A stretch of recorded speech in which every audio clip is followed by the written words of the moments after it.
RK நகரில் நடக்கக்கூடிய by எலெக்ஷனில் தீபாவும் ஒரு கேண்டிடேட்டாக இருக்காங்க. தீபா யாருன்னு எல்லாருக்குமே தெரியும். ஜெயலலிதா அவங்களோட அண்ணன் பொண்ணு. இவங்களுக்குன்னு எலெக்ஷன் கமிஷன் கப்பல் சின்னத்தை ஒதுக்கியிருக்காங்க. நேற்று இவங்க கட்சிக்காக ஆர்கே நகர் தொகுதியில் ஓட்டு கேட்கறதுக்கு போயிருக்காங்க. ஜெயலலிதா எப்போவுமே ஓட்டு கேட்க போகும்போது பிரத்யேகமாக வடிவமைக்கப்பட்ட வேனில் முன்னாடி மட்டும் தான் உட்காந்துருப்பாங்க. அவங்க எப்போவுமே இறங்க மாட்டாங்க. அதே பாணியை தான் தீபாவும் நேற்று கையாண்டுருக்காங்களாம். அவங்களும் ஏசி கார்லேயே போயிருக்காங்களாம். இதை பார்த்து செம்ம காண்டான மக்கள் கொய்யால ஒழுங்காக வெளியே வந்து பிரச்சாரம் பண்ணி கேவலப்படுத்திட்டாங்க போல.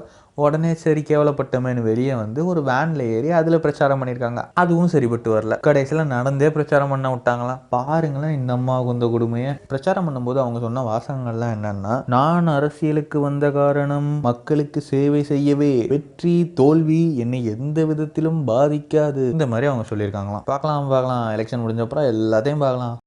இந்த மாதிரி நிறைய நியூஸ் அண்ட் இன்ஃபர்மேஷன் கேட்குறதுக்கு சேனலை சப்ஸ்கிரைப் பண்ணுங்கள்.